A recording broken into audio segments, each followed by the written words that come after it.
নমস্কার, আমি রাখি। আমার নতুন আরও একটি ব্লগে আপনাদের সবাইকে স্বাগত জানিয়ে আজকের ব্লগটি শুরু করলাম।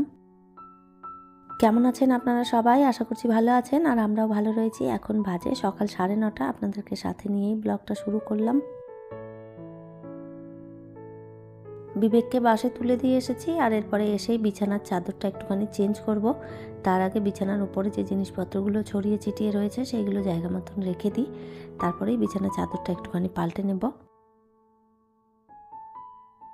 বেশ কয়েকদিন ধরেই চাদরটা পাতা রয়েছে, অনেক দিন হয়েছে চাদরটা চেঞ্জ করব করে আর করা হয়নি।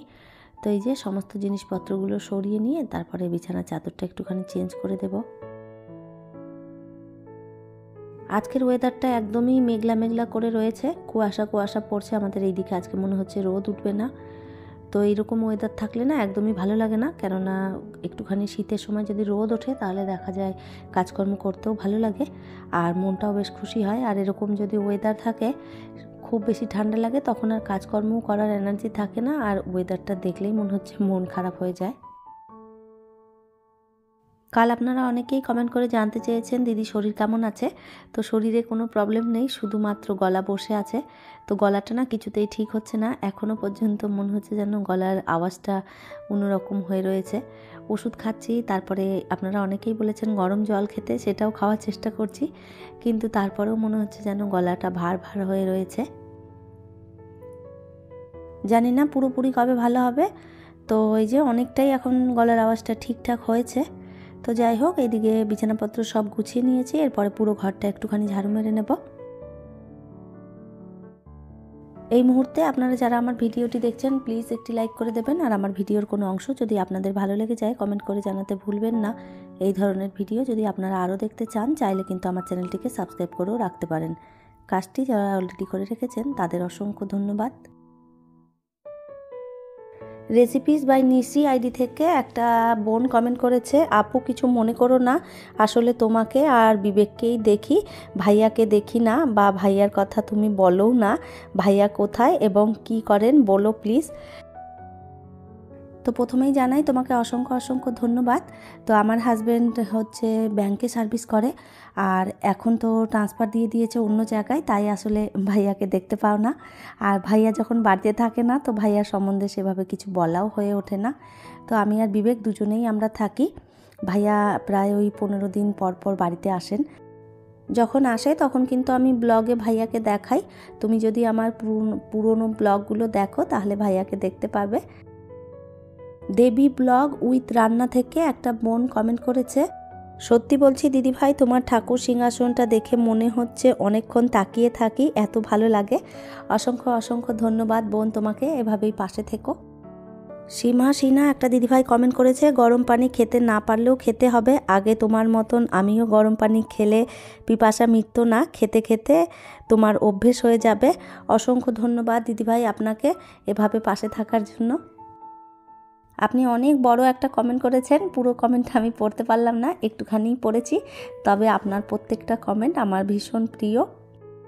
রুনা ঘোষ একটা বোন কমেন্ট করেছে, খুব ভালো লাগলো দিদিভাই তোমার ব্লগ, এখন কেমন আছো? আমি ভালো আছি, তুমি কেমন আছো জানিও। নাজিয়া ব্লগ থেকে একটা বোন কমেন্ট করে জানিয়েছে, হাই দি, শরীর কেমন আছে? আমার শরীর এখন অনেকটাই ভালো আছে বোন, তুমি কেমন আছো জানিও। আপনারা প্রত্যেকেই এত সুন্দর সুন্দর কমেন্ট করেন, আর আপনারা প্রত্যেকেই যে আমার এত খেয়াল রাখেন এটা জেনে আমার ভীষণ ভালো লাগে। আমার একটু শরীর খারাপ হলেও আপনারা প্রত্যেক দিন আমার খবর নিতে থাকেন। তো এই জন্যে আপনাদেরকে জানাই অসংখ্য অসংখ্য ধন্যবাদ, এভাবেই আমার পাশে থাকবেন।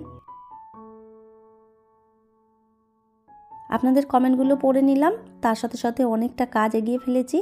ঘরবাড়ি সমস্ত মোছা বাকি রয়েছে, বাকি যে কাজগুলো টুকটাক ছিল সেগুলো সব করে নিয়েছি। এরপরে এই যে ঘরটা মুছে নিলেই হয়ে যাবে সমস্ত কাজ কমপ্লিট। বেশ কয়েকদিন হলো একটা মপ অর্ডার করেছি, এখনও পর্যন্ত দিয়ে যায়নি। আর এই মপটা দিয়ে ঘর মুছতে যে কী পরিমাণ অসুবিধে হয় আপনাদের কি বলবো।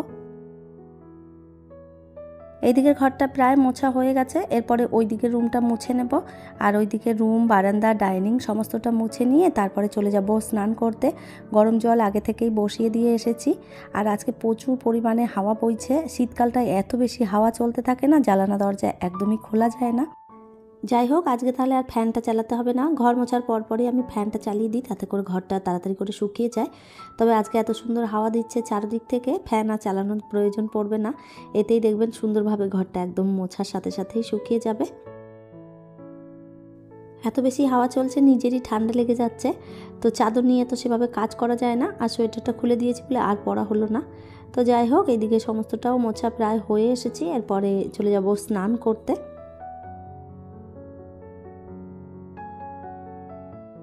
পুরো ঘর মুছে একদম কমপ্লিট করে তারপরে চলে গেছিলাম স্নান করতে। আর আজকে একটুখানি মাথায় শ্যাম্পু করেছি।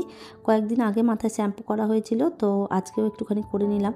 ভেবেছিলাম শ্যাম্পুটা করব না, কেননা অনেক বেশি ঠান্ডা লেগেছে, তো মাথাটাও এত বেশি নোংরা হয়েছে, না শ্যাম্পুটা করলেও হচ্ছিল না।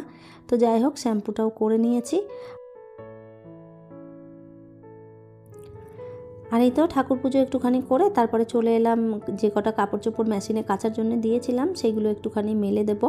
এত বেশি হাওয়া চলছে, আর কি বলবো আপনাদের, ঠিক মতন কাপড়গুলো মেলতেও পারছি না, উড়ে সব পালিয়ে যাচ্ছে। তো যাই হোক, এখানে সমস্ত কাপড়গুলো মেলে দিয়ে তারপরে যাব দুপুরে রান্না করতে। অনেকটা বেলা হয়েছে, এখন বাজে ওই প্রায় 1টা মতন, কেননা টুকটাক কাজকর্ম করতে করতে না অনেকটা দেরি হয়ে গেছে। আর শুধু যে এক লাগাতার কাজ করেছি সেটাও নয়, একটুখানি বসেছি, একটুখানি রেস্ট নিয়েছি, এটা ওটা টুকটাক করতে করতে না সময়টা অনেকটা পেরিয়ে গেছে। তারপরে মাথায় শ্যাম্পু করতে গেলে অনেকটা দেরি হয়। তো যাই হোক, ওইদিকে কাপড় চোপড়গুলো মেলে দিয়ে তারপরে এই যে রান্নাটা বসিয়ে দিলাম। ভাত বসিয়েছি, আর এইদিকে একটুখানি পেঁয়াজ লঙ্কা ভেজে নিচ্ছি, কেননা আজকে একটুখানি বেগুন পোড়া করব। তো ওই জন্যে বেগুন পোড়াটা মাখবো বলে আগে থেকেই পেঁয়াজ আর শুকনো লঙ্কাটা ভেজে নিয়েছি। আর এইদিকে বেগুনটা পোড়া হতে দিয়ে দিয়েছি, আর এইদিকে বসিয়েছি ফুলকপি ভাজা।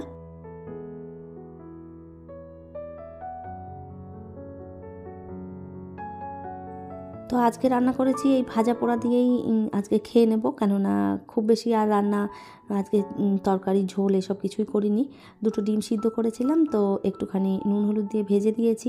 বিবেক আবার যদি গোটা ডিম শুধু সিদ্ধ করে দেওয়া হয় সেটা খেতে চায় না, এভাবে যদি একটুখানি ভেজে দিই তাহলে আবার খেয়ে নেয়। আর এইদিকে বেগুন পোড়াও মেখে নিয়েছি, আর তার সাথে ফুলকপি ভাজা, এটা দিয়েই এই যে দুজনে খেয়ে নিচ্ছি। বিবেকও স্কুল থেকে চলে এসেছে, তো আজকে একটু তাড়াতাড়ি এসেছে, কেননা ওদের এখন ওই যে এক্সাম চলছে। এক্সাম বলতে ওই টেস্ট নেওয়া হচ্ছে আর কি, তো যে কারণে এখন খুব বেশি ক্লাস হচ্ছে না, তো তাড়াতাড়ি আজকে চলে এসেছে। আর এই তো বাড়িতে এনেছি 2জন নতুন অতিথি, তো এরপর থেকে এরা আমাদের সঙ্গেই থাকবে। তো 2টো খরগোশ নিয়ে এসেছি, কেমন হয়েছে কমেন্ট করে আপনারা জানাবেন। আর খরগোশ দুটির নাম দিয়েছি আমি, একটা টুলটুলি আর একটা হচ্ছে গুলগুলি। তো বিবেক যখন সকালে স্কুলে যাচ্ছিল, তো ওই যে ওর ফ্রেন্ডদের বলেছে যে আমরা 2টো খরগোশ এনেছি, তো ওরাও স্কুল থেকে এসে আমাদের খরগোশ দেখতে এসেছে। বিবেক তো ভীষণ খুশি এদেরকে পেয়ে, ওদের নিয়ে সারা দিন খেলা করছে। বিবেকের বাবাকে অনেকবার বলেছিলাম একটা কুকুর বাচ্চা কিনে দাও, তো ও একদমই রাজি হয়নি, বলছে না ঘরের ভেতরে এইসব রাখতে হবে না। তো যাই হোক, আমি অনেক বলে কয়ে তারপরে আনাতে পারিনি, কিছুতেই রাজি হয় না, বললো যে ফ্ল্যাটের মধ্যে এই সমস্ত আনার দরকার নেই, এগুলো একটা এক্সট্রা ঝামেলা, তুমি এমনিতেই ঝামেলা করে পারো না, তারপরে আবার কুকুর বিড়াল। তো যাই হোক, আমি খরগোশ 2টো এনেছি, সেভাবে কিছু খুব একটা বলেনি। আর এই তো এরা সবাই মিলে খরগোশ নিয়ে খেলা করছে, আর আমি ভাবলাম একটুখানি চুলটা শুকিয়ে নিই, কেননা ভেজা চুলে আবারও ঠান্ডা বেশি লেগে যাবে। তো যাই হোক, আমি এদিকে চুলটা ভালো করে শুকিয়ে নিলাম, আর ওরা এদিকে খেলা করছে। তাহলে চলুন, আমার আজকের ভিডিওটা এই পর্যন্তই, ফিরবো নতুন ব্লগ নিয়ে। ততক্ষণের জন্য সবাই ভালো থাকবেন, সুস্থ থাকবেন, আবারও দেখা হবে নতুন একটি ব্লগে।